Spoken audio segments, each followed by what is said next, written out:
Pleasure to be here. Tonight we're going to talk about optimizing battery sizing and dispatching to maximize economic return. I'd like to start out with the mountains.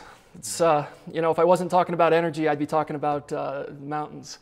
I'm sure we got a few outdoorsmen here, some mountain climbers. You probably recognize which one this is, right?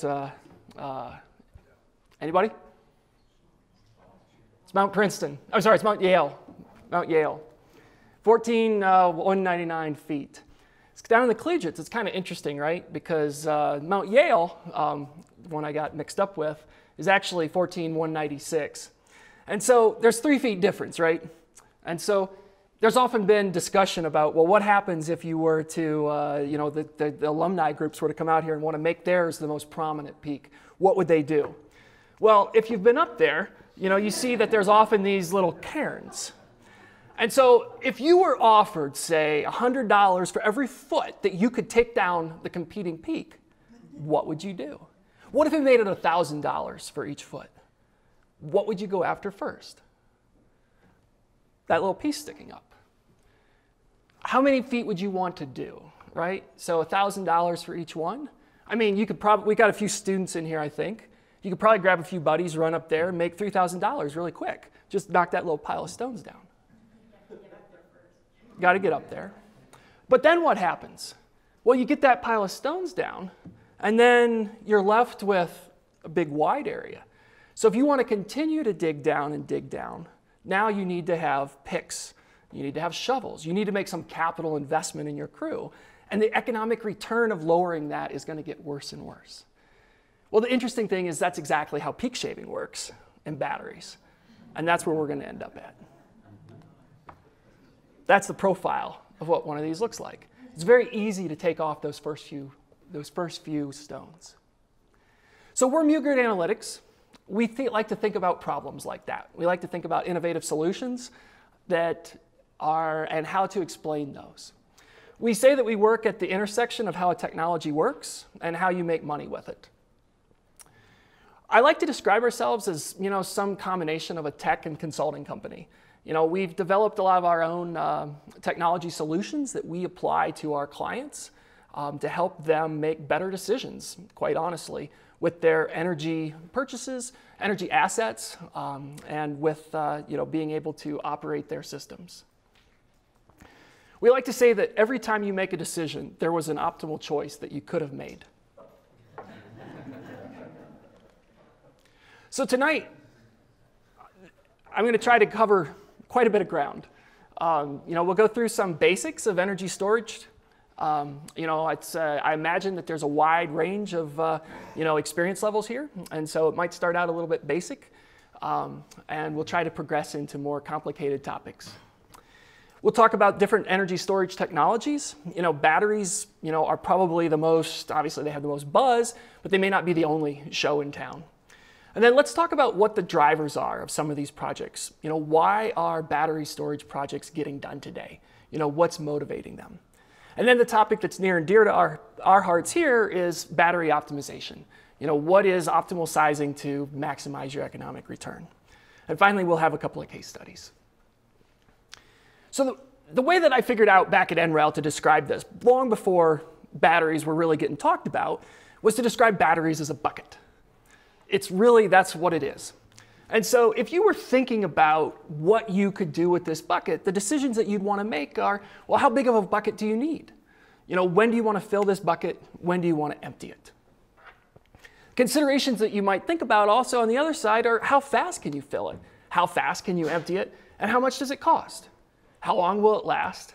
And what causes it to fail? If you think about it, that's really the questions that we're often asking ourselves about battery storage technologies. You know, that's really, you know, what drives the economics. And at the end of the day, the energy that you put into this needs to be worth more at the time that you take it out than when you put it in. It's probably obvious. Oh, and one last little minor detail is these buckets tend to leak a little bit. So one of the things to start out with that's particularly, I think is particularly useful, and one of maybe the simplest takeaways that I would encourage everyone to get out of this talk is to think about the difference between battery power and energy.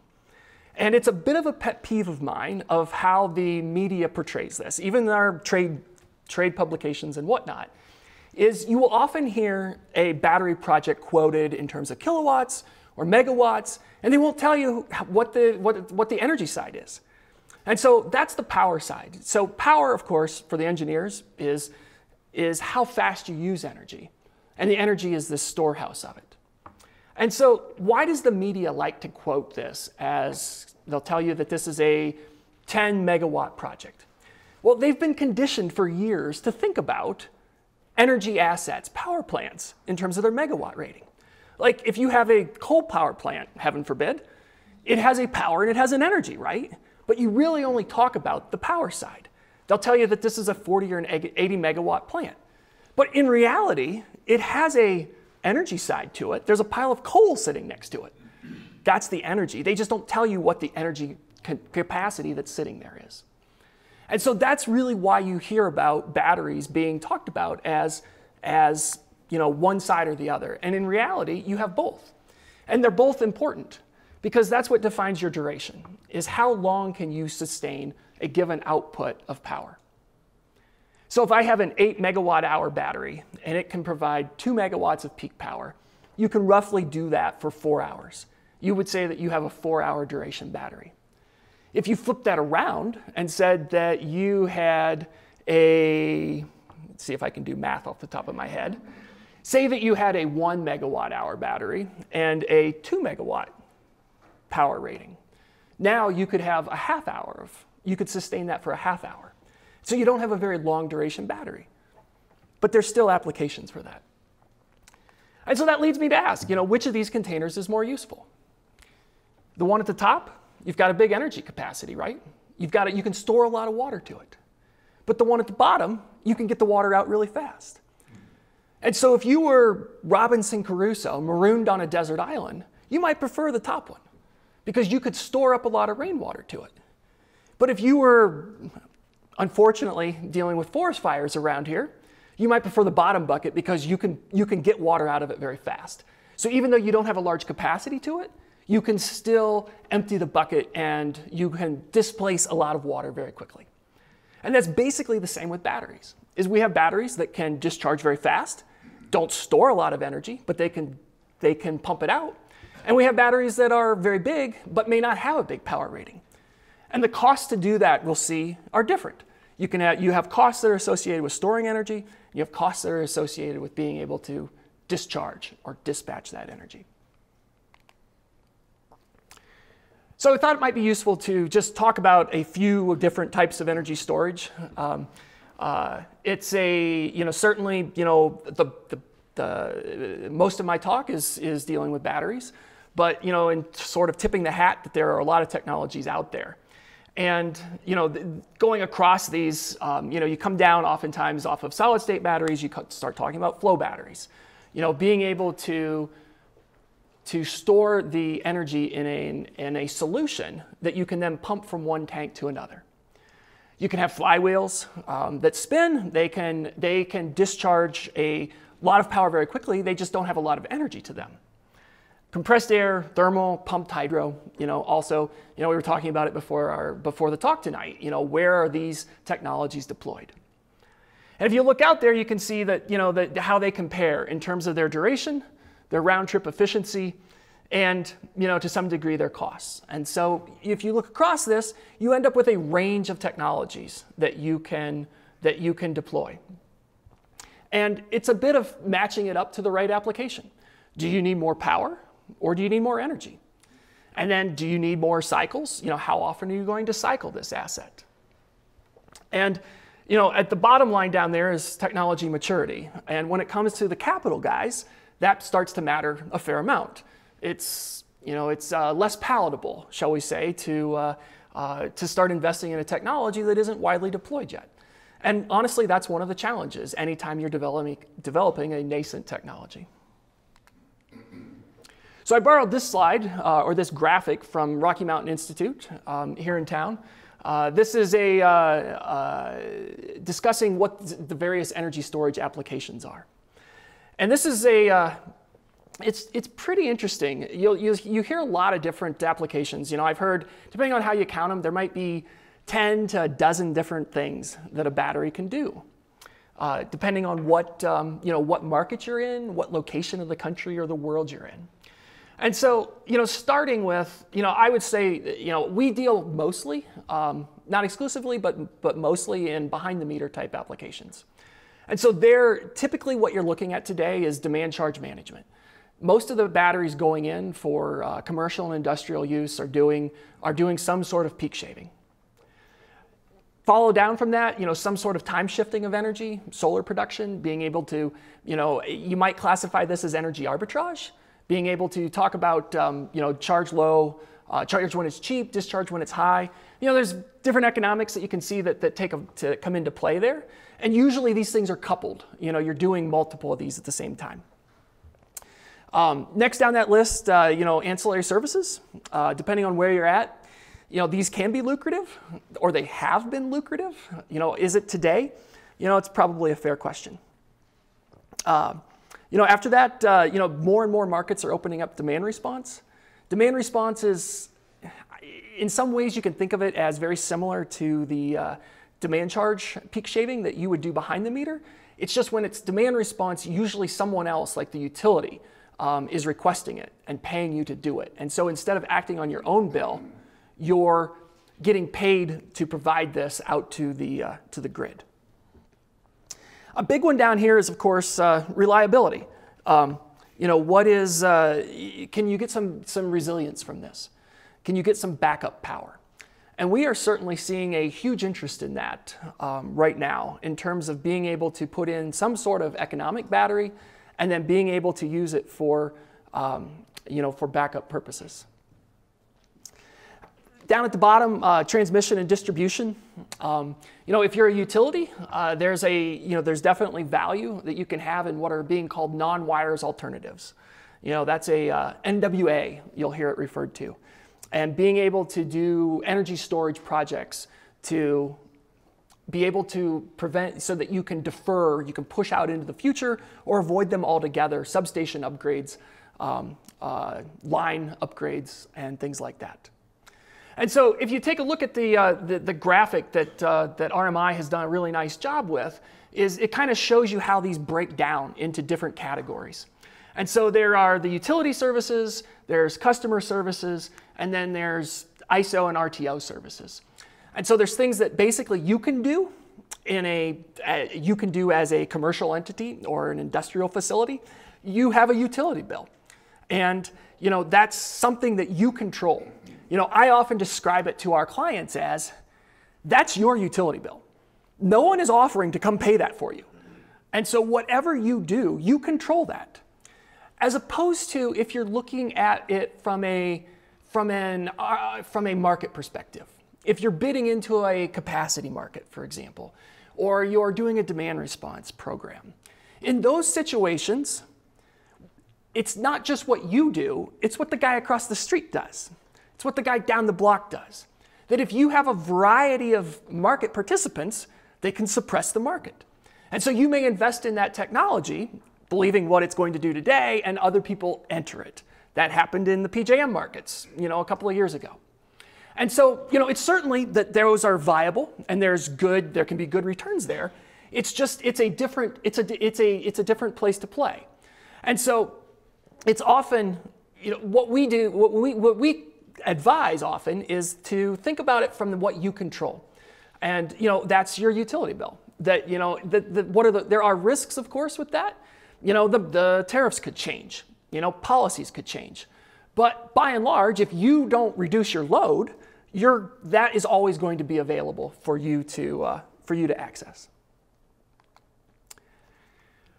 So I commented about matching the different applications and the different technologies and how you might want to make sure that those match up. And this graphic, which comes from the Interstate Renewable Energy Council, does a good job of highlighting how those play. And so you've got power on the bottom. So we talked about how fast you can discharge. How fast can you get the energy out? And then going up the y-axis, you've got duration. How long can you sustain that for? And so, an interesting one, because we can all visualize it, is down here at the flywheels. And so flywheels can produce a fair amount of power, but they can't provide it for that long. And so you can't do a long, you can't do a long duration event with that.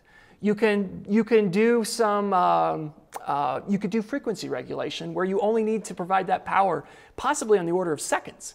And so you can spin this up and spin it down and keep tweaking the RPM.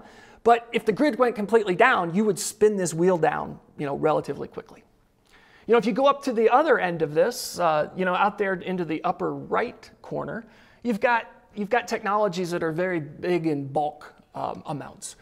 Compressed air and pumped hydro.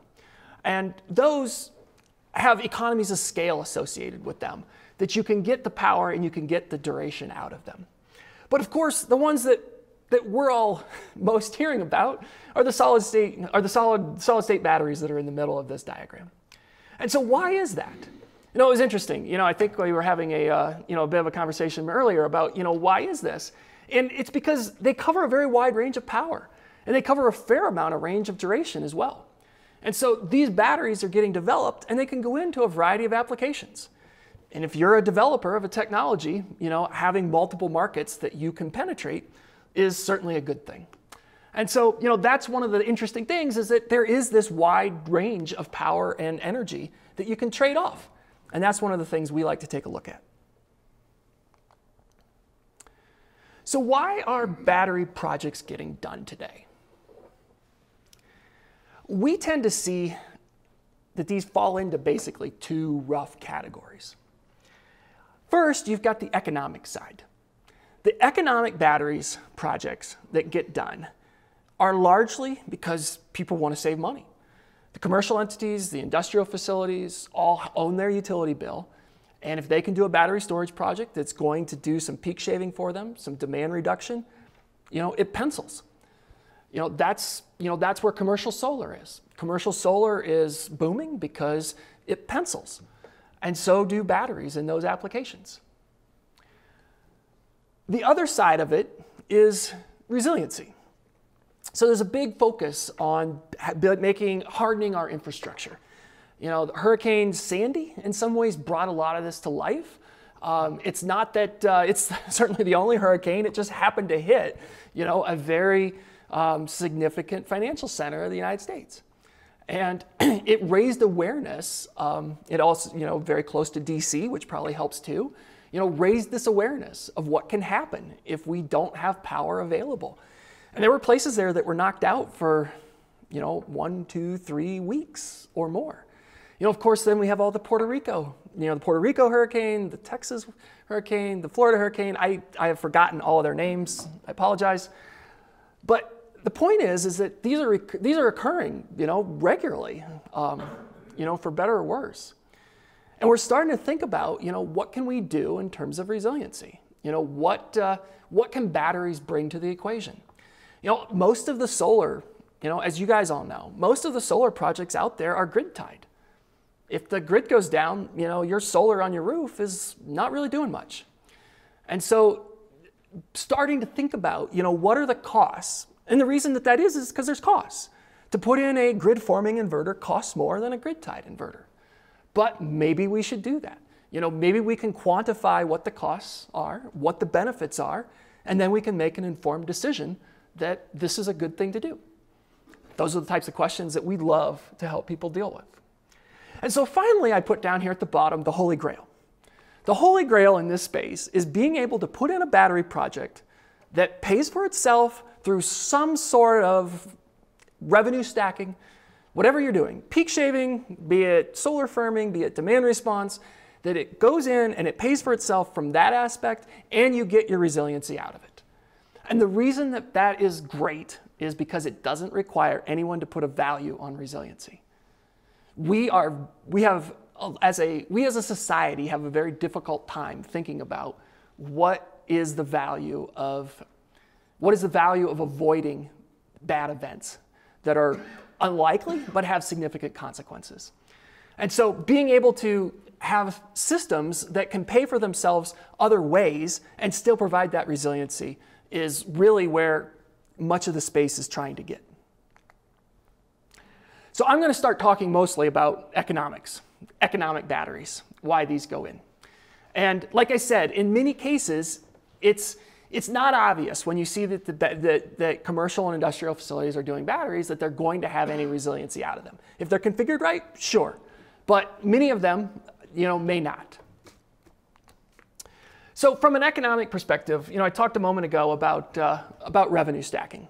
You'll hear this called value stacking as well. It's probably one of the the top topics that people want to talk about is all the different ways that you can get your battery to make money. And the reason that primarily happens is that if you pick just one application, it can be hard to make your battery project pencil. And so by being able to stack up revenues from multiple cases, multiple things that you can do with it is beneficial. And so, I used to think about this, I've described it as a little bit as, it's almost like the Airbnb or the Uber culture, right? Is that you have a car, or some of you probably don't have a car, right? But some of you have a car, and right now it's sitting in the lot not being driven. What if you could get another revenue stream off of that? What if somebody right now wanted to use that car and they came in and were able to take your car and go deliver pizzas with it? You would have another revenue stream in addition to your primary mode of transportation. And that's the idea of what battery revenue stacking is as well. And so, basically, over there on the right, you can see the various applications, that we already mentioned. There's ancillary services, peak shaving, energy time shifting. And each one of those has some value to it. And so if you can stack those up, then hopefully the idea being is that when you stack them up, that tower of revenues is greater than what the costs are. The challenge with this, though, that isn't talked about so much, is that batteries can generally serve one application at a time. I say generally, there's some of these that have some opportunity to link up. But in general, for example, if you were doing time shifting of your solar, if you were charging to be able to do that, you're probably not doing peak shaving at the same time. And so, similarly, a big one is frequency regulation. If you were bidding into a frequency regulation market, assuming for a moment that the policy and regulatory issues would let you do that, you probably can't be doing charging and doing your own peak behind the meter demand charge reduction at the same time. And so that's where we like to start talking about, well, what does dispatch optimization look like? How can we solve that problem of what you should do and when you should do it? And today, it's, most battery projects going in are probably serving one application. They might say that they're doing two because they're charging from solar, so maybe they're counting that as some time shifting of solar production. But, in terms of being able to do multiple of these, it's still relatively rare. But most of us believe that this is probably the future. When you start having electric vehicles, for example, when electric vehicles dominate our technology sector, all of us have a battery in our car. That battery can pull in, and suddenly now you have the opportunity again for all of these, once it's plugged in, either at home or at your workplace or wherever, to be able to start dispatching it in different ways. So, what are the factors that impact battery storage projects? And I've got BTM up there. Most of these are behind the meter. It's a little bit different, like I said, when you're doing utility scale. So these examples here are going to go through the from the behind the meter perspective, like you would have, in a commercial or industrial setting. So first, of course, the obvious one is battery storage costs. We'll talk about all of these in a moment, but we've got battery storage costs, utility rates and demand charges, the shape of the load profile. Net metering policies actually have a pretty significant impact on your battery storage project viability. And then, of course, incentives.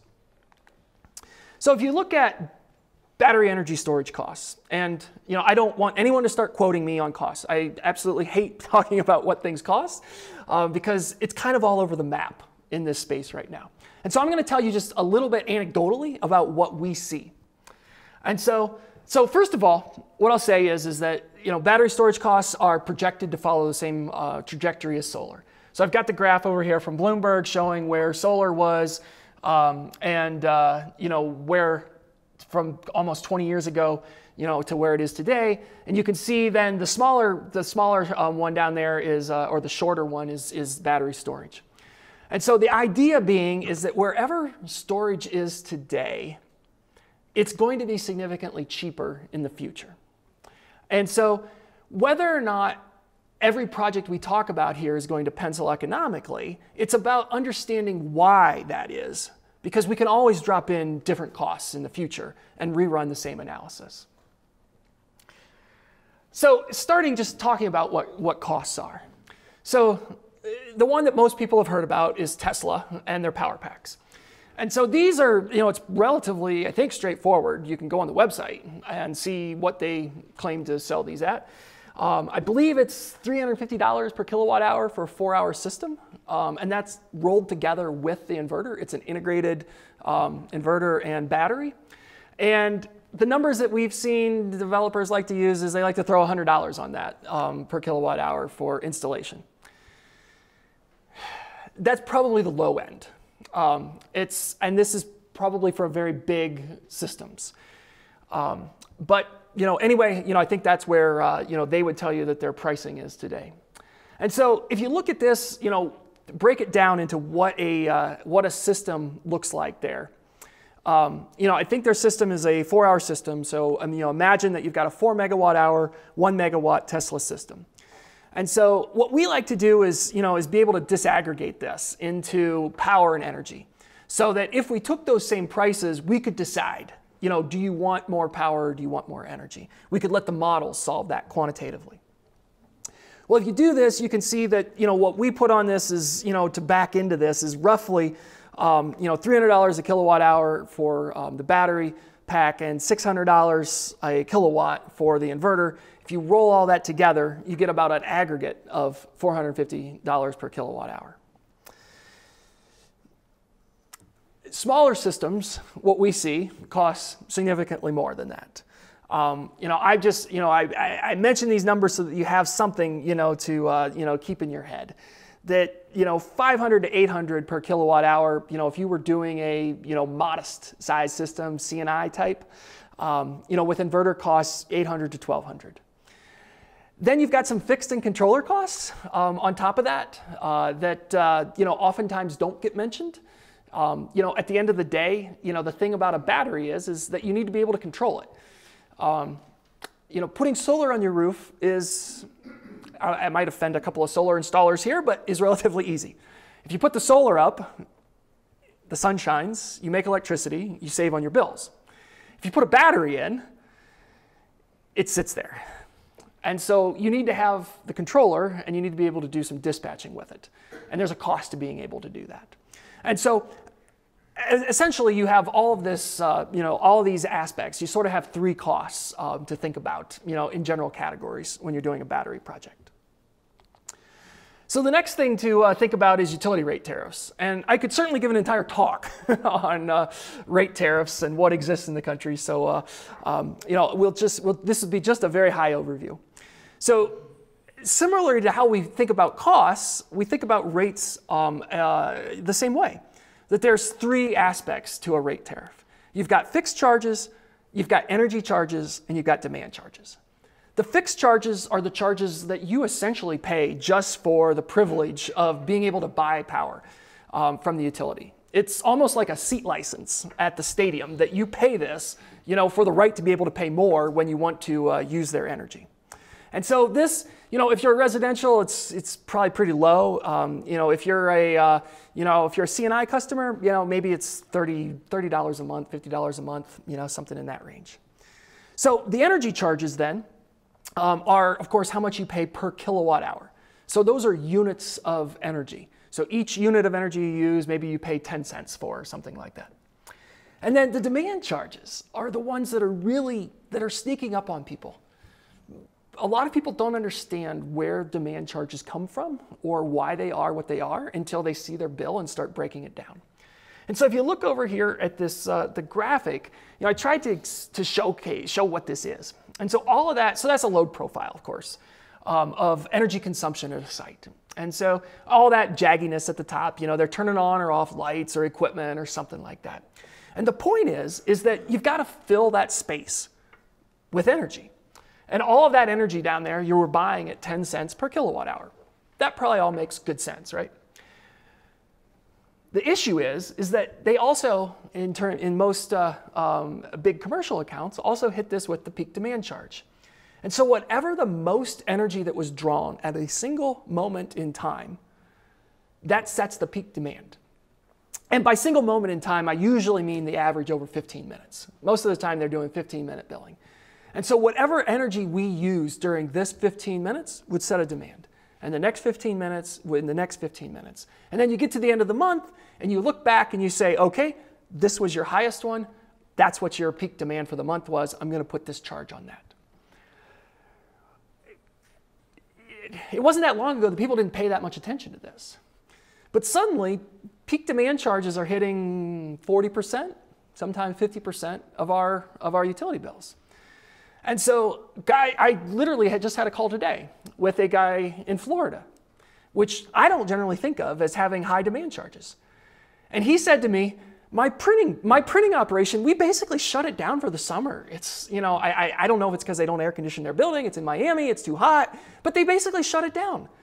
And he goes, I got my utility bill. And I looked at it and I go, what the heck? And he goes, I called them up and they said, well, it looks like you were operating your presses for 15 minutes. So he paid 50% of what his normal utility bill is because he operated for 15 minutes that month. That's what you're up against. Had he had a battery on site that could have powered his presses for 15 minutes, it would have saved him, who knows? He could have eliminated those demand charges. All he would have paid were the energy charges after that. So that's kind of what the game looks like, is figuring out when you can find those opportunities and how you can mitigate them. So how prevalent are these demand charges? Where can you find these? And there is a really interesting paper by some of my former colleagues at NREL that I'd invite you to look at. I grabbed one of their diagrams here. This shows the maximum demand charge in each state or each region. And so that's a very loaded or aggregated statistic. But essentially what they're saying is that in this, if we were in Boulder County here, what is the maximum demand charge that you could pay here under any type of customer? So commercial, residential, industrial, what's the peak demand charge possible? And you can see that these dark brown ones are the places that it goes over $30 a kilowatt. And so much of California is over $30. We have spots here in Colorado that are certainly over $30. And my friend down in Florida, if you look down there on the coast, it is indeed quite high. Well, I went and took their data and did a very simple duration of a histogram over on the right to kind of get an idea just of how many of these demand charges, what does it look like? And so, if you take, there's 15,000 rate tariffs in the utility rate database, and I graphed what the peak demand charge is. And so they range from like 90 and of course down to 0. And so most, half of them don't have a demand charge at all. So that's important to keep in mind. And then, I think it was something like about 1,800 of them. 1,800 of those rates had a demand charge higher than $15. And why is $15 significant? Well, there's some belief out there, it's kind of a rule of thumb, that if you have a demand charge above $15, you are a candidate, at least a candidate, for a battery storage project.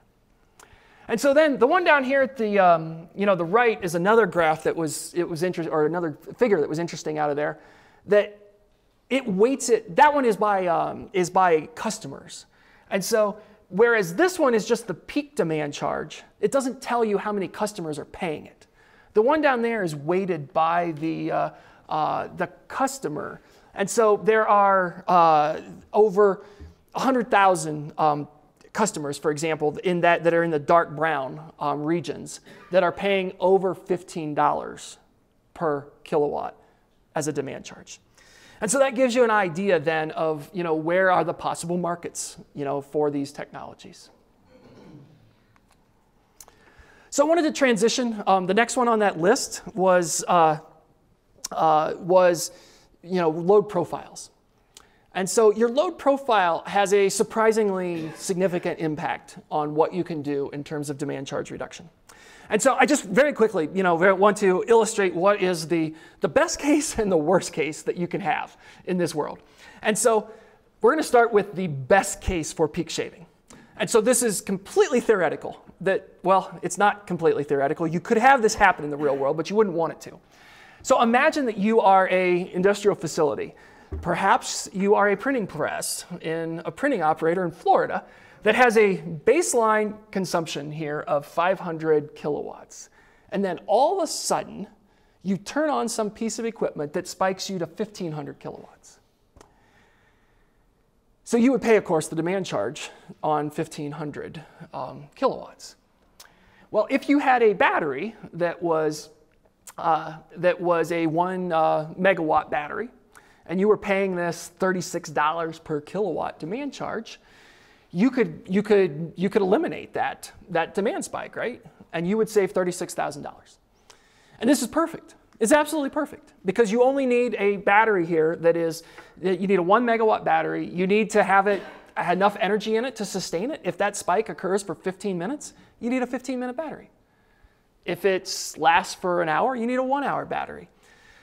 Of course, you need to be able to predict when this is going to happen, but that's a bit of a minor detail. And you would come out with this and have a very good case, for being able to do a good battery project for demand charge reduction. So what's the worst case for peak shaving? Well, the worst case for peak shaving is if you have no peak. And so we see cases like this. We see customers that are very eager to have a battery project, and they absolutely have no variation in their load. Unfortunately, there's nothing that they can do.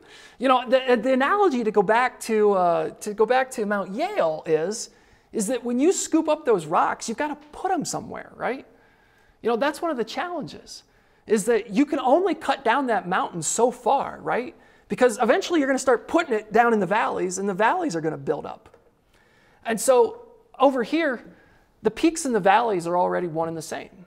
And so there's nothing left to be able to do here. And so, of course, very few facilities have that profile and very few have the other. Everyone is somewhere in between. But the idea is that the flatter you are, the less, in some ways, you're already pretty good. You have a high power factor already.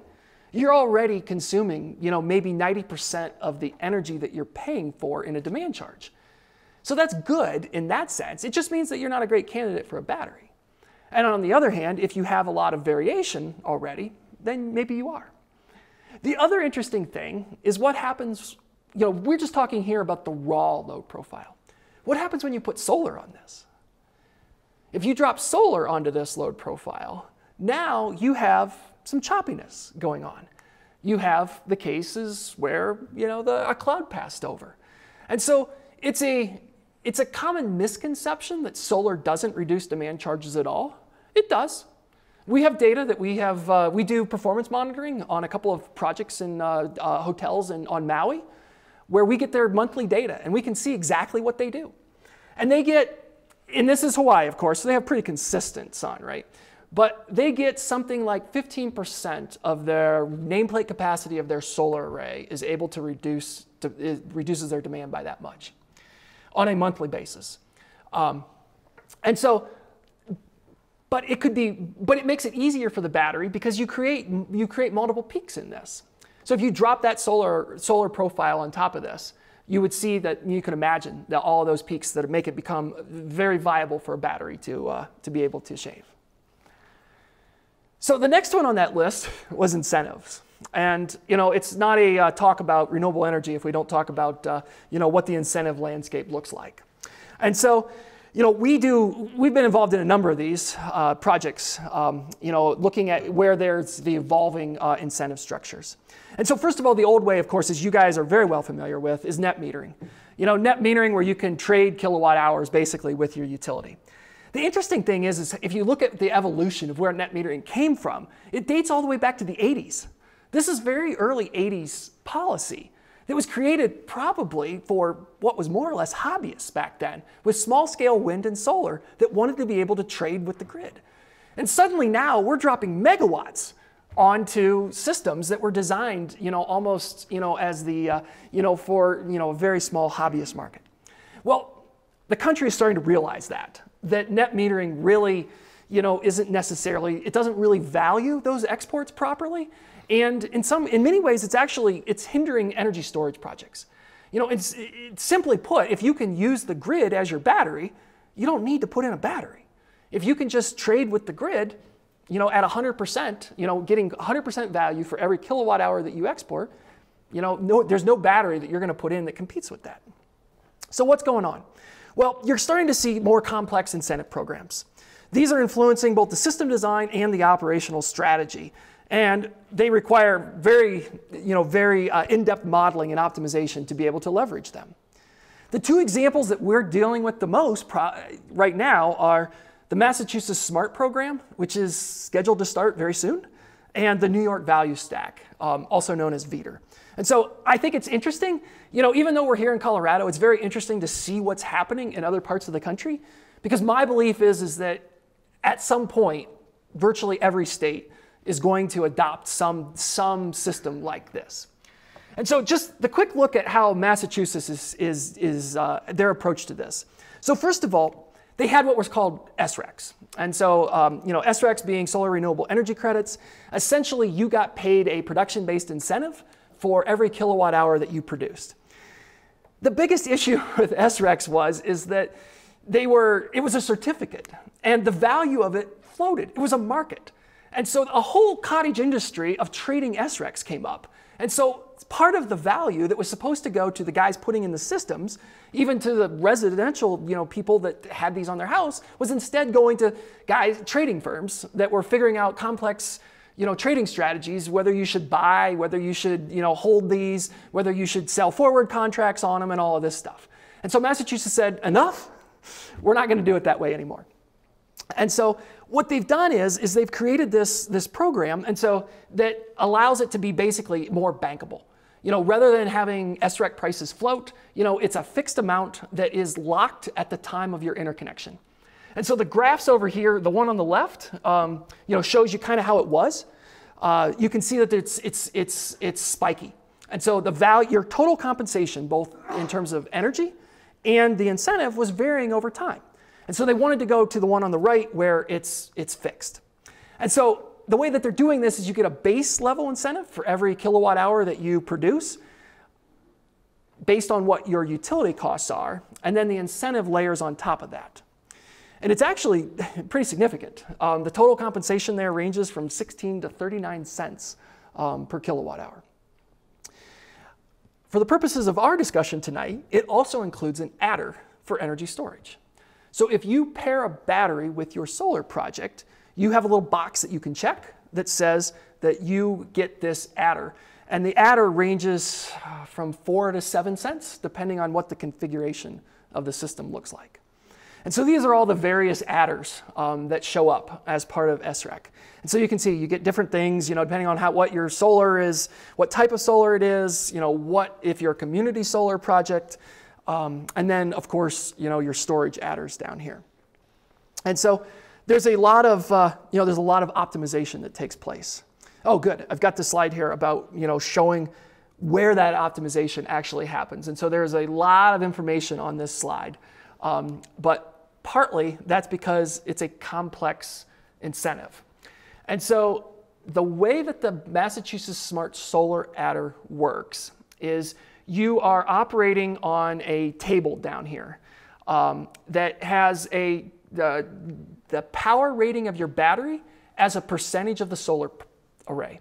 So if you put a 100 kilowatt solar array and a 50 kilowatt power rating on your battery, you're at 50%. And so you're at the 50% line on this table. And then your storage, your number of hours, the duration is on the going across in the columns. And so as you step across this from 2 to 6 hours. And so the most lucrative spot on this table is if you put in a battery that is sized to match your solar array and is 6 hours. That's when you get down there into the bottom right and you're at 7.6 cents. And the opposite of that is if you put in 25%, so you put in a 25 kilowatt battery and a 100 kilowatt solar array, then you're at 25%, and if you only do it for 2 hours. And so this adds another level of optimization, right? Because now you have one particular one optimal solution that could come out of a battery sizing problem in terms of your load profile. But you have another incentive that's adding on here in terms of wanting to push you to a longer duration, higher power battery. And so this, being able to take this all at once, is able to globally optimize the problem. And so the diagram, I'm somewhat more of a numbers type. I look at the table. If you'd like the graphical, that's basically the graph of what this table is down there. And so you can see as you go into a higher and higher power regime or a longer duration, that's when you step up through that through those curves. The other one that we've worked quite a bit in lately is the New York Value of Distributed Energy Resources, the value stack. Value stack takes a very different approach to doing this, and the way that the Massachusetts one has done is for storage. The storage adder. If you do the project, if you add batteries to your solar array, you just get this adder as long as you use it 58 round trip cycles a year. You get that adder. And so there's developers that are saying, I just want to check that box. Just get me to check that box. When you come over to New York, it's a different situation. New York has value distributed energy resources, which is trying to put a different monetary value based on the time and location that you export. And so it's primarily set up today, at least, for solar. But you can imagine that if the time of your export matters, you now have a mechanism to deal with that in storage. And so there's 5 different components of the value stack. It's energy, capacity, the environmental attribute, which is basically replaces your SREC, your demand response, and your locational value of the project. And so on one hand, you have the Massachusetts SMART program that isn't factoring time into this. And on the other one, you have New York, where it's significantly about time. The compensation that you get for exports is based in part on what the locational marginal price of energy is at the node that your site is interconnected to. So those are the factors driving economic, that we see that drive economic projects. I wanted to comment, some on the resiliency side, which is, equally important or possibly even more important. So first, as you think about battery projects, if you think about resiliency projects, we like to think about resiliency that's, probabilistic. You have to get away from thinking about the deterministic world. You have to start thinking stochastically about rare events, but events that have high consequences. And what happens for you to be able to provide backup power to sustain yourself through those events. And so if you think about what the factors that drive this are, if you were thinking about designing resiliency into your house or into your workplace, the first thing you want to think about is what loads do you want to be able to maintain? You probably don't need to have your entire normal life operating. If something bad happens, you're going to be able to shut some things down. What are those? And of course, those are going to change, throughout the time of the year. The other one, of course, next one is what is your solar doing? If we're dealing with a solar plus storage, wanting resiliency out of it, the amount of resiliency we're going to get is dependent on what the sun is doing at the time that the grid goes down. So you've got to be able to factor that into it. The next one that is, that we sometimes wring our hands over is the battery state of charge. What state were your batteries in at the time that the disaster happened? Going back to our examples of the hurricanes, they're very well predicted. We can know with pretty good accuracy that, a big one is coming. And we could say, okay, we're not going to do any peak shaving. We're going to stop. We're going to take our batteries up to full. We're going to get ready for this storm because we know that it's happening. The trouble is is setting the threshold for your common everyday storm. You know, I'm originally from Ohio. You know, we get big storms, you know, once a week. You know, shoot, here in Colorado, we get a storm, you know, once a day, you know, at this time of year. And every time you stop peak shaving, guess what happens? If you stop peak shaving for a day, you might as well not peak shave for a month. So that's the challenge, is if you want to have your battery fully charged, you know, you've got to make some pretty hard decisions there about, you know, okay, this is what I recognize that I'm probably going to lose most of my economics for this month, and I'm okay with that. And finally, you know, most of these solar plus storage systems are competing with some sort of backup generation. If resiliency is important, they probably already have some diesel or natural gas firm generation on site. And so to be able to do a proper comparison, you need to think about, well, what is the size of the tank that's sitting there? Or what's the probability that the natural gas line goes down? And so, you know, that's another minor pet peeve of mine, is you hear people say, well, I have 72 hours of fuel on site. And you're like, well, what does 72 hours of fuel mean? You know, is that 72 hours of fuel at your normal load? Is that 72 hours at peak load? You know, this is going to vary, you know, and so we like to think of it as you know, what is my 95% confidence that I have 72 hours of fuel on site? So that we can start to put numbers around this and we can help people think about this better. Because you're never going to have, it's a pipe dream to imagine that you're going to have 100% resiliency. You know, we need to be able to think about realistically, you know, how many nines are we trying to design to? So to give you an idea of what that can look like, you know, if you have a diesel generator, you know, sitting there, imagine that, you know, like I just said, that, you know, you have one day that you have 100% survival probability. And that's because we're very confident that that 72 hours will at least last 24, right? But as we go past that, you know, out here at day 3, you know, maybe it's only 60%. And as we come out here to day 5, you know, we're pretty sure that we've depleted that fuel tank. You know, either a fuel resupply is going to come, or, you know, we're going to be out of power. And so what happens if we add solar and storage to this? Well, you know, we rarely, if ever, advocate that you should get rid of your diesel.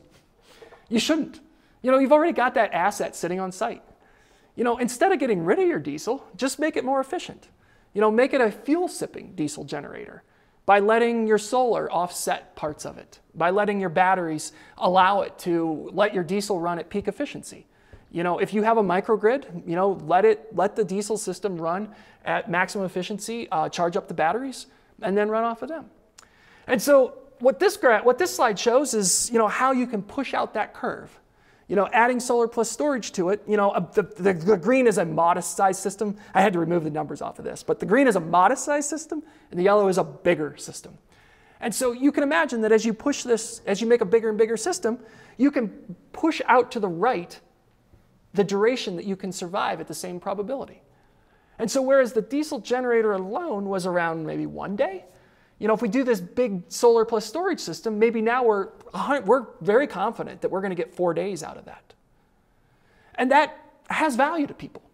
It has, if you are running critical infrastructure and you can present to someone and say, okay, you know, our modeling indicates that you had you know, let's call it a 90% probability of surviving 2 days, but you can put this system in and you can get out to 5 days, you know, what is that worth to you? And so, you know, that's kind of how we see, you know, this space evolving, is being able to put numbers to that. So combining all of this that we've just talked about, you know, all the factors that go into some of these projects, you know, what we've done at muGrid is developed our own modeling platform that we can take all of these numbers and, you know, and put this, you know, together. And so we do this, you know, internally, you know, for our clients, is being able to, you know, be able to bring, you know, in-depth analysis of stochastic modeling like this, that you can, you know, so that they can make better decisions.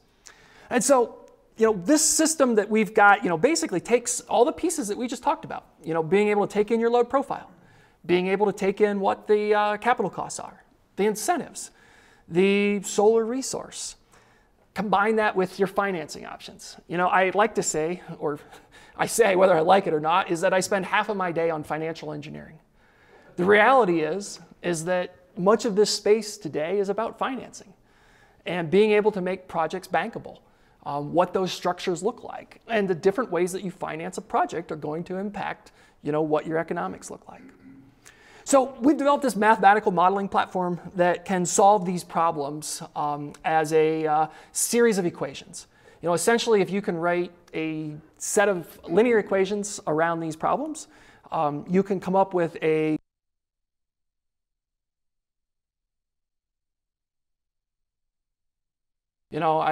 certainly there are plenty of other modeling packages out there and tools, and this is what our motivation is that we like to be able to know what's going on inside of our models and be able to adapt them specifically to the projects. So with that in mind, looking at a case study of what an office building in Los Angeles looks like, and so this project was a project in LA that was, in Southern California, Edison.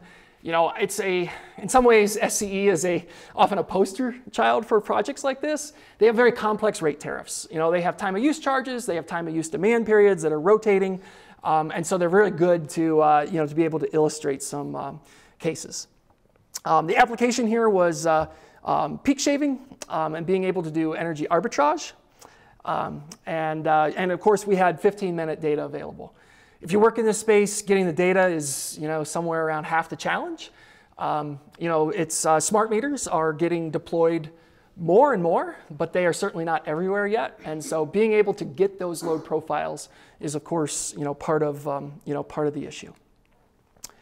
So here's basically our assumptions. What did we need to know at this site? We've got our battery characteristics like we talked about. We used very aggressive battery costs here. This client wanted to take a look at what does it look like if maybe it's either aggressive, it's a year or two out, fill in the blank. I'm not saying that those are what you can acquire a battery for today. Round trip efficiency, 85%, is relatively typical. And then of course, what our utility rates looked like. And just, we talked about this in depth earlier. Here's a little bit more of a graphical representation of how they pay different amounts for energy over the course of the day. This is actually, I think, the SCE General Service 3 time of use option B rate from 2016 or 17, something like that. And so you can see, they've got a peak of the day, the red. You consume energy. Sure. So in a battery, you put energy in and you get energy out, right? But the issue is that the energy you don't get as much out as you put in. There's a lot of different losses that can happen. And I chuckle to myself because it depends who you ask is where they measured the round trip efficiency at. If you ask the battery guys, they're going to measure it specifically right when it goes into the battery and when it comes out of the battery. Forget everyone else in the ecosystem. That way they can get their numbers better. But of course, you have to include the inverters in this as well. And so yeah, so that's what round trip efficiency is. So looking at the rate tariff, it's basically what we talked about earlier. It's just that they have time of use charges that are throughout the period of the day, and demands, they pay different demand levels based on what they set in those different periods. And so the peak one there is like $17.42. For the peak one of the day versus $3 down at the in the morning and the afternoon, and then overlaid on that is a monthly demand charge, and so they pay both a time of use and for the entire month. And so if they set those at the same time, if you set your peak for the month at 3 p.m. on a Wednesday in July, you're going to pay $17.42 for that time of use demand charge. You're going to pay another $17.81 for the monthly demand charge. So you're up to $35, something like that. So you have a significant motivation to be able to deal with that. So we run that kind of thing through our model, and we can see what does it look like in terms of in terms of the battery that you might want to put there. We come up with what amounts to a 1.5 hour battery. taking a energy to power ratio there of 473 kilowatt hours, 310 kilowatts. And then it becomes, you feed that into your engineering process. What is the realistic battery that you could procure at that? And, as you get into bigger and bigger systems, you're able to get closer and closer to those numbers. So we think that there's some value in being able to see what that optimal case is. The 1.5 hour battery is, it's probably relatively typical. We see most of these being, in peak shaving, somewhere in the 1 to 3. That's relatively common. So what does that look like then out here on a dispatch strategy? So what you see here is that it's dispatching, mostly during those peak hours. That makes sense, right? That's when your peak demand charges were. They were either $17 or $35, depending on what was getting set when. And so you can see up there that red is battery discharges. And it's leveling those off very nicely. But keep in mind, it's not all that much. To go back to the Mount Yale example at the beginning of the talk, we're basically just knocking down that rock shelter up there. We're not moving mountains here. And that's it can be a misconception out there of just how much peak shaving you're going to do. But in this situation, this is what's, there is an economic opportunity here at this level. The other thing that you might notice is that there's a little bit going on in the part peak. And so you say, well, why is that? Why do I care about $3 demand when there's $18 demand coming in the next hour?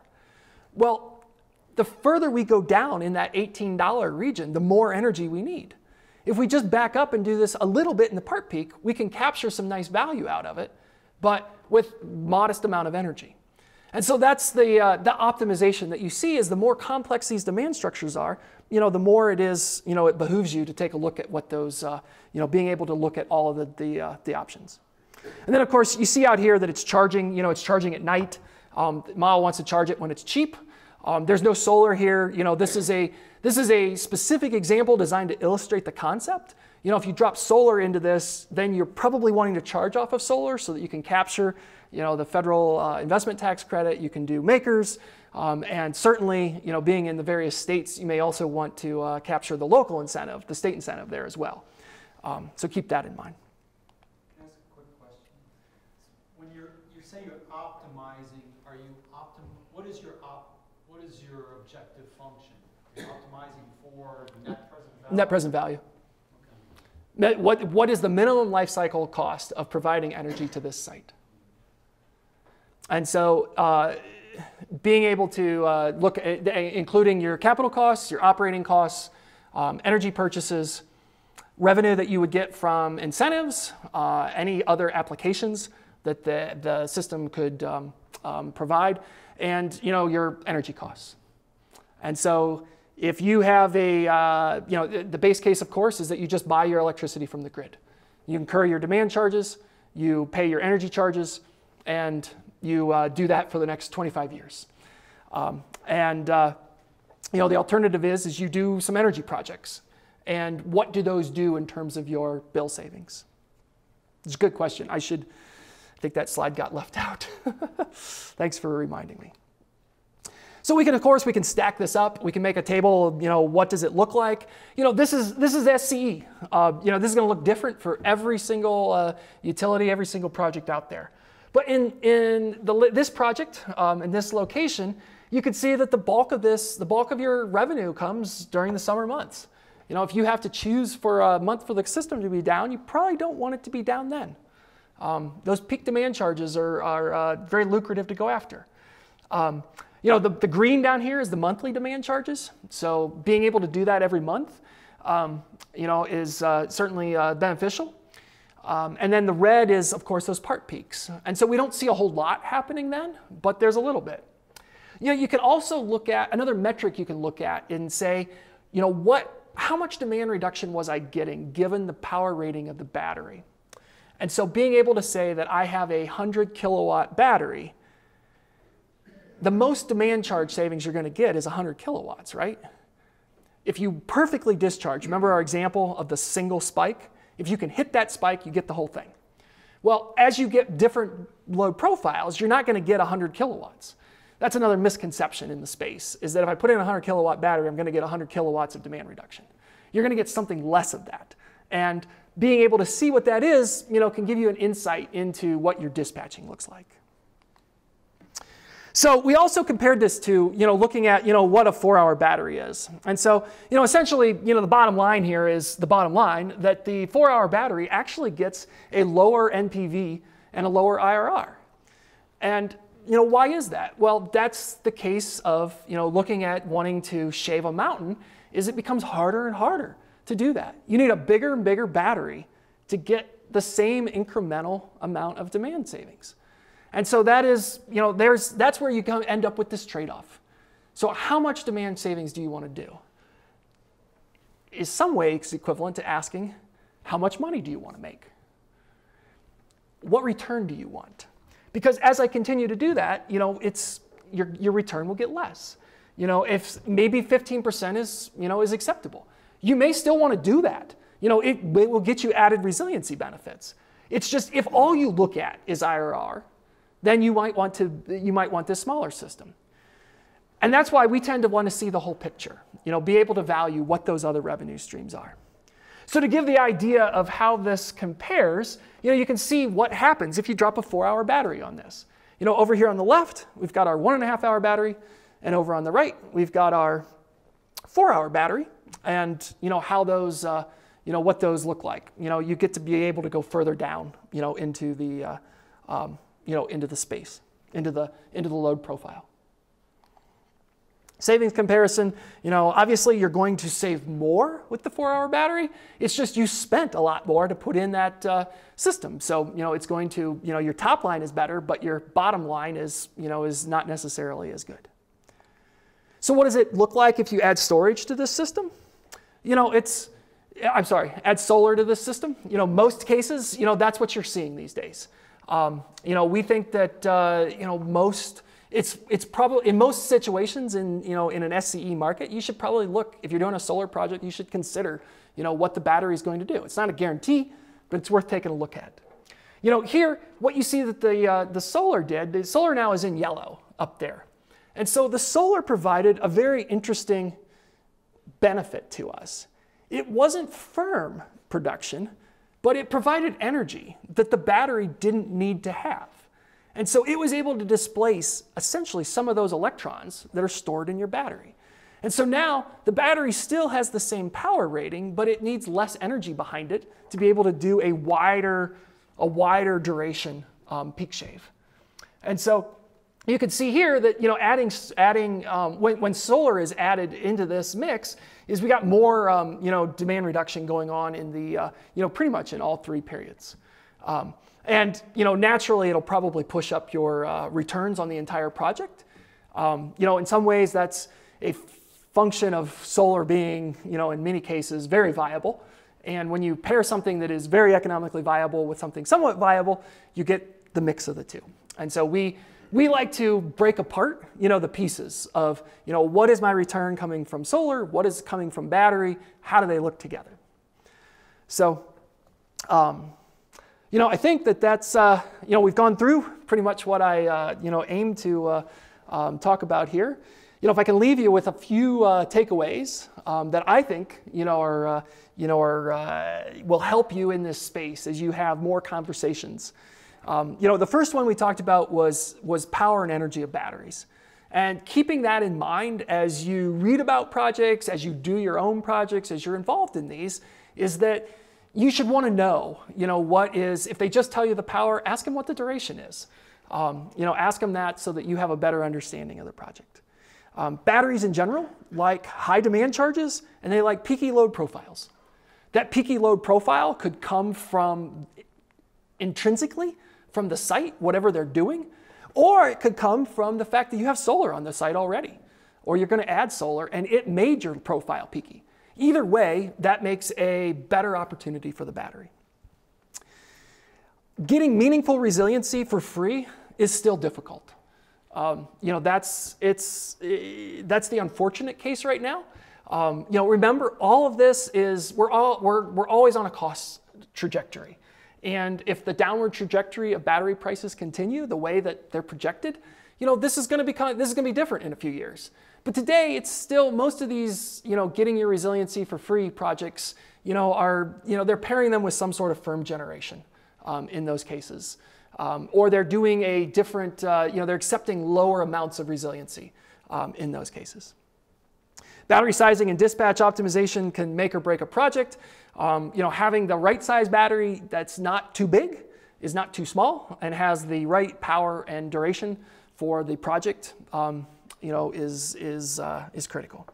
And finally, hopefully you can see my enthusiasm that this is really a fascinating time in this space.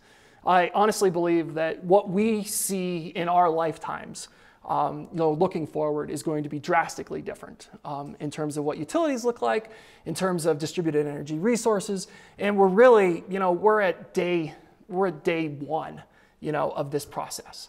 And the people in this room are, the folks that, you're the one that can lead these conversations with people and just, helping them understand, some of these aspects that, are probably obvious to us, but, most folks haven't started to consider. So once again, I thank you all very much, and I'm happy to take questions.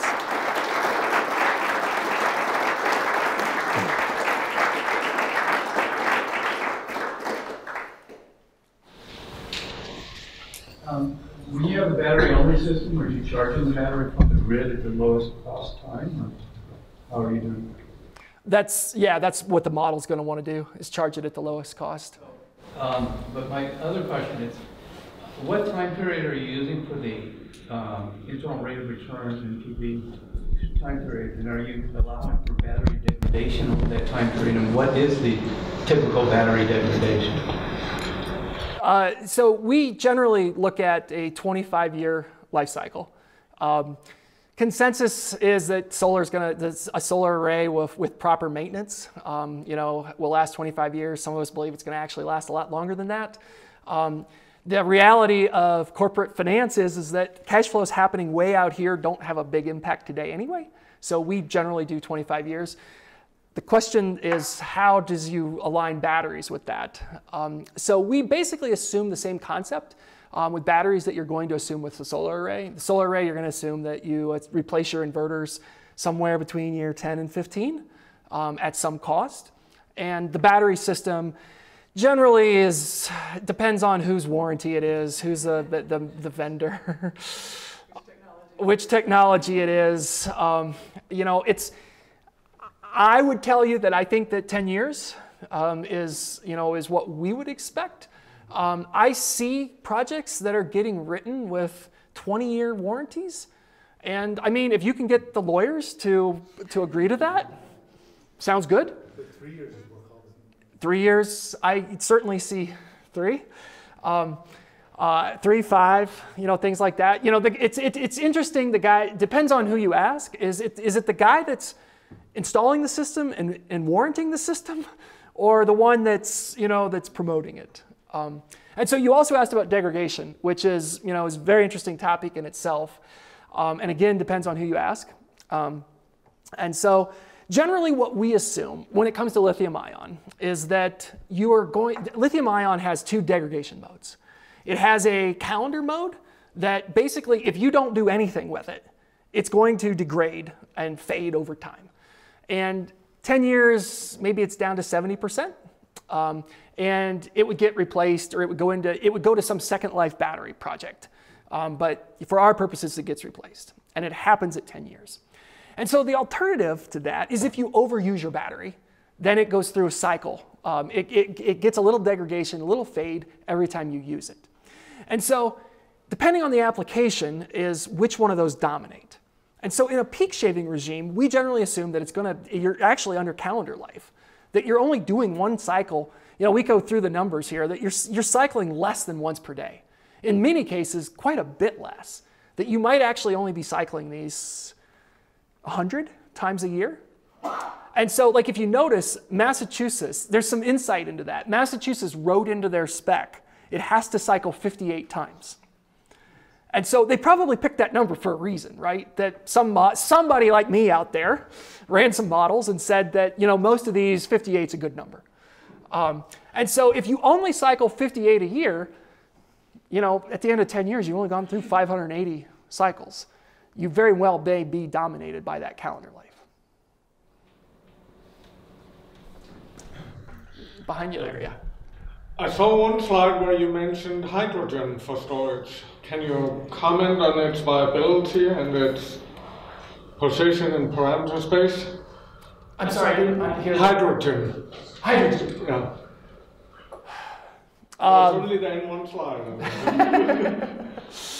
I wouldn't really want to comment on it. I don't have too much familiarity in that direction.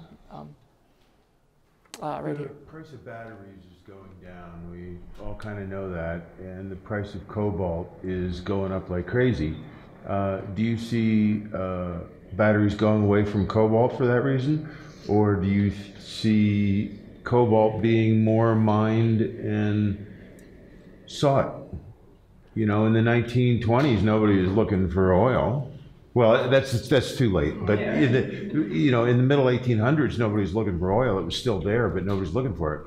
We might find. What I will say is that there is a lot of resources pouring into this space, a lot of research into this space. I do not believe that lithium is necessarily the answer. I think that it has captured the attention of us right now. It has some benefits, and we're doing a lot of modeling with it because it's where the market is. But is it going to win at the end of the day? You know, I certainly wouldn't want to say that, even if I believed it. And you know, I don't think that anyone can really tell you that.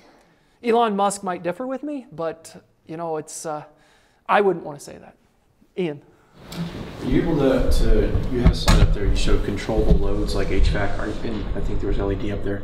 Are you able to compare like apples to apples within the optimization framework, leveraging some sort of controllable load in parallel to the battery? Yeah, absolutely. I mean, if anything that you can write a rule around, we can optimize to. And so, you know, that's kind of the, you know, the benefit of, you know, of basically having source code to your model, is that you can adapt it to those. And so, you know, is there a HVAC load, for example, that we could write a rule to that say, yeah, you could do this, you know, we could float this, you know, we could float these rooms during that time.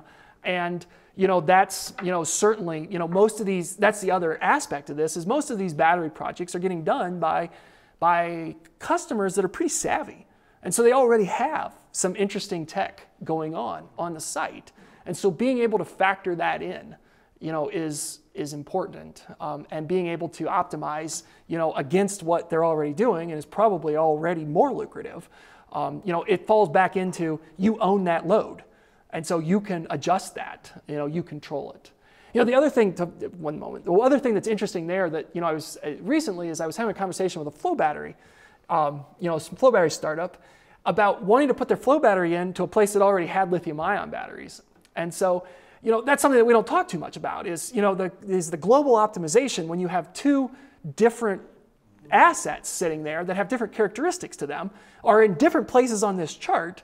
You know, it's an interesting question, you know, that we're probably as a field going to face in 5 or 10 years when we get enough systems out there. But today we're just trying to get one, you know, in most situations. Right. Well, from your talk, I'm getting the impression that it's better to have larger battery systems.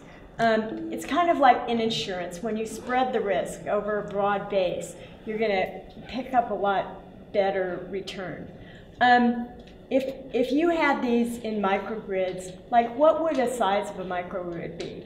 And you could have flow batteries, and you could have all kinds of batteries in there. And then, you know, there'd be people on vacation that aren't using, of course, with Airbnb, maybe that won't be a problem. But then, then it's good you have a solid, or, you know, just people, you can modify the culture to be not doing big football games, although that's, you know, problematic, I suppose. But to realize the cost of these things, anyway, to be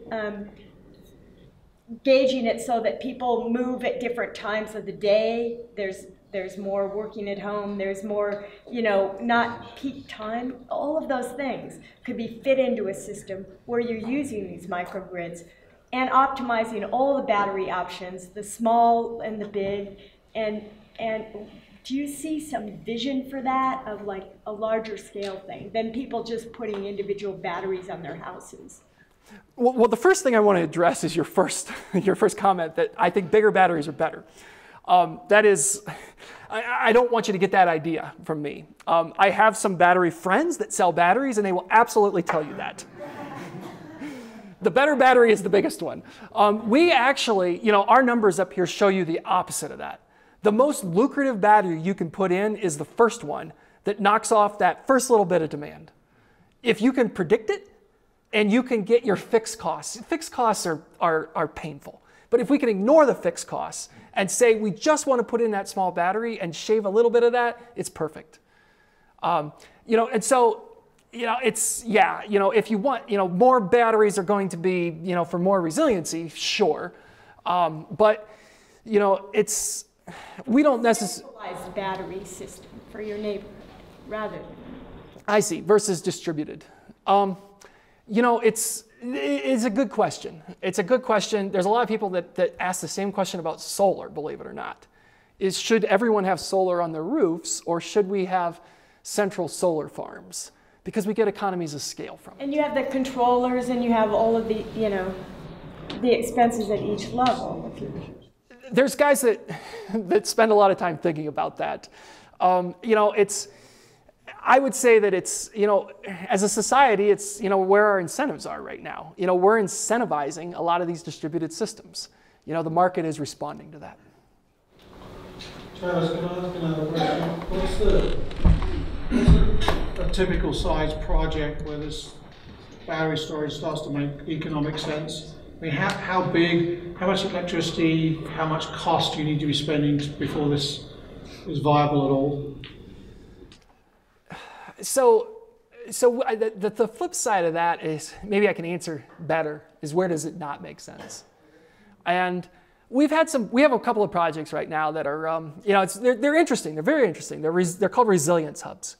And they're facilities that some city planner types are working on to have places where residents could shelter in times of natural disaster, for example.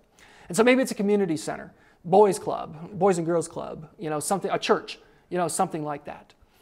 And the challenge is some of these loads are actually really small.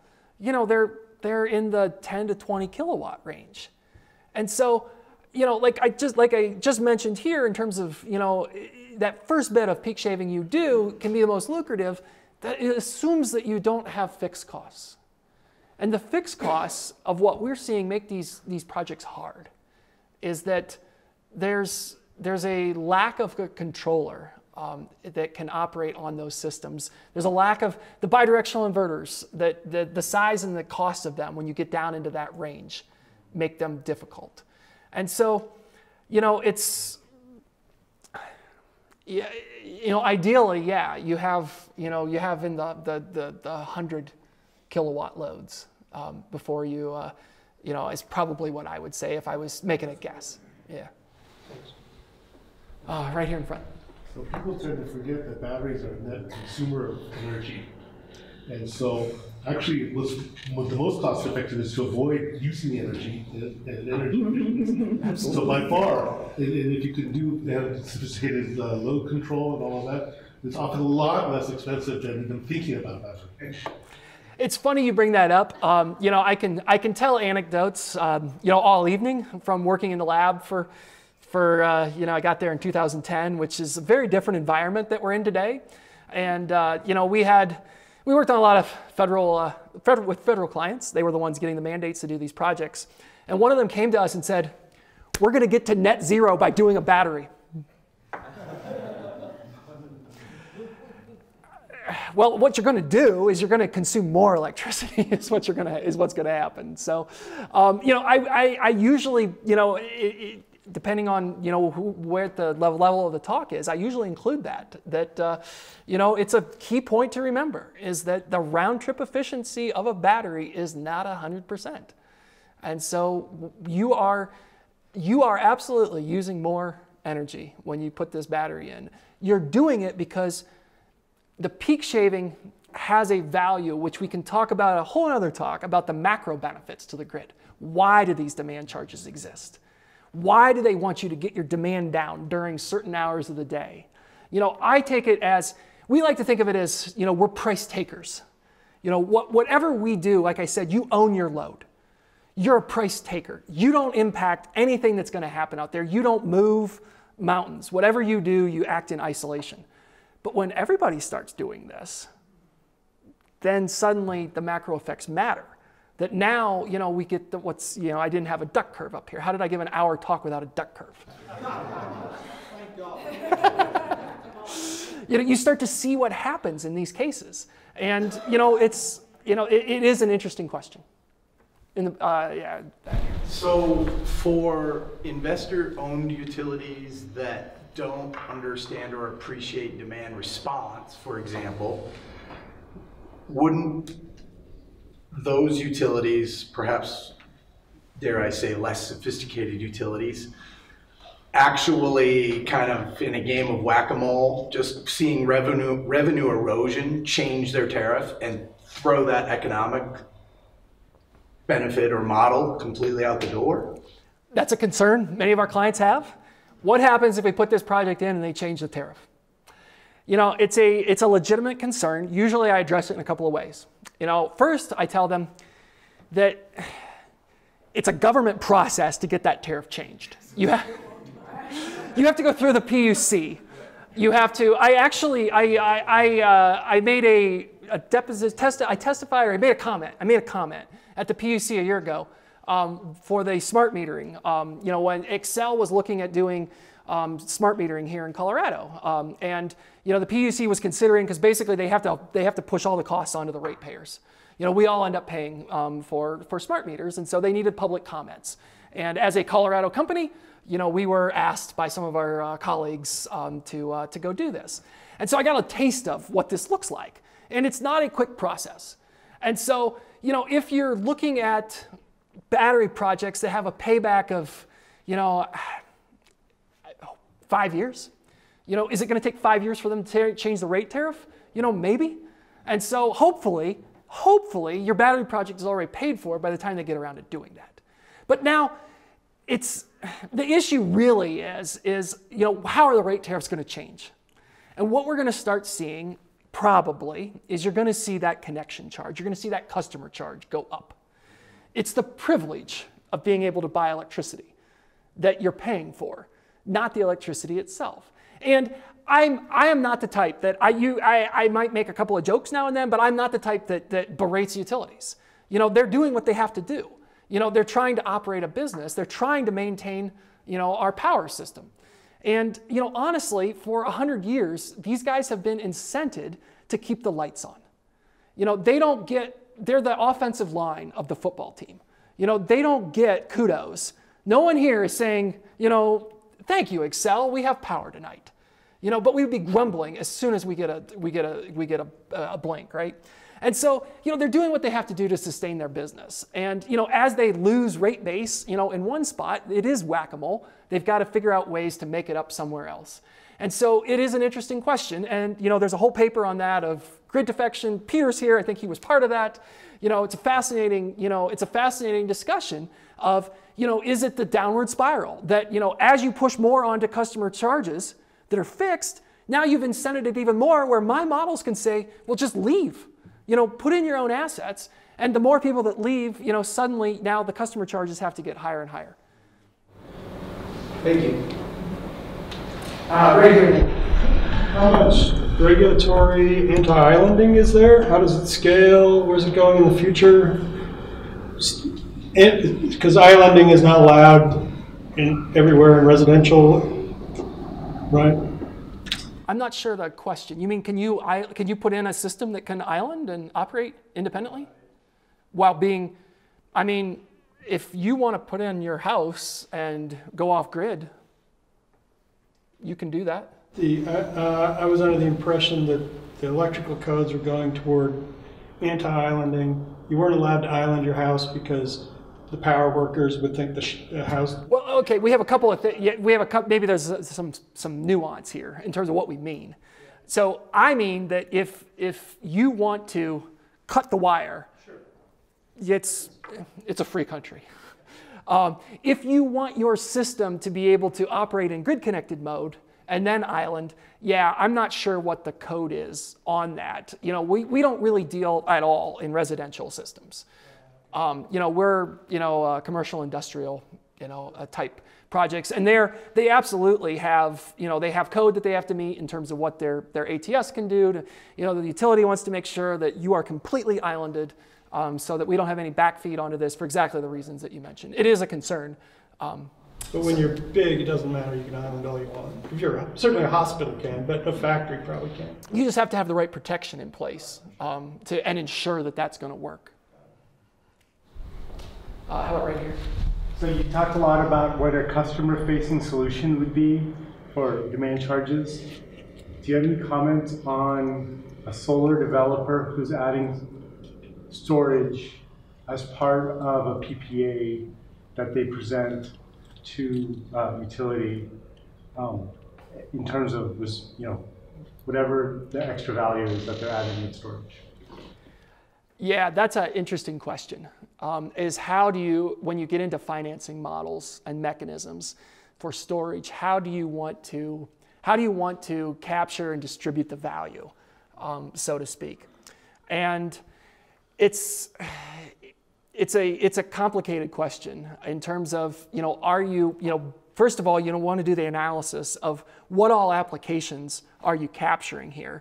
You know, what are you going to be able to, if this system is if it's grid facing, which I think was the idea, right? So, you know, they're getting some peak demand reduction off of it on their feeder line. You know, that's not something that you're normally, you know, we, the public, are going to see. You know, that's something that the utility has the data on. There's some value to them, but we don't necessarily know. And so those are collaborative projects of, you know, of working with them, of what that looks like. And then being able to boil that down into, you know, am I providing a PPA price that's per kilowatt hour almost of dispatchable power that says I'm going to be able to dispatch this, you know, when you request it, or I'm going to be able to charge it, you know, and absorb power on your grid when you request it. And what does that look like? And do we want to compensate that on a per kilowatt hour basis? Which is why it gets rolled into the PPA, so that's what I'm talking about. So do you do any of that analysis as well? Clients? We've been involved with some that are like that. You know, it depends on the specifics, I guess. Yeah, it's something that we would certainly take a look at, you know, under the right circumstances. Travis, we have about time for about one more question. Okay. How about here in the back corner? Yeah, thanks so much. Great talk. I think everybody really learned a ton. So a quick announcement, because I just see all these, frankly, geeks in this room. Next Monday night, we're going to get together at Meadows Library at 6:30 to go over Excel's modeling. They're going to take about 2,000 megawatts, but they're leaving thousands of megawatts of projects undeveloped, up to 20,000 megawatts of storage. Love to have some of the brains in this room helping us. But my question is really, Travis, whether you've taken a look at Excel's modeling and their treatment of storage. They have a 150 megawatt project with 10 hours of storage, which is not small. Not small. But they appear, from what I can tell, to have sort of limited storage analysis to 4 hours, because a couple of years ago they thought that's all they would ever get. And so I'm just kind of wondering if you've looked at it, or if you might look at it, or because this is like an unbelievable opportunity in Colorado, and I don't want to let it slip through our fingers, so to speak. Yeah, for sure. It is, you know, we'd be happy to, you know, to get involved in projects like that, but it's not something that we have taken a look at, you know, to this point.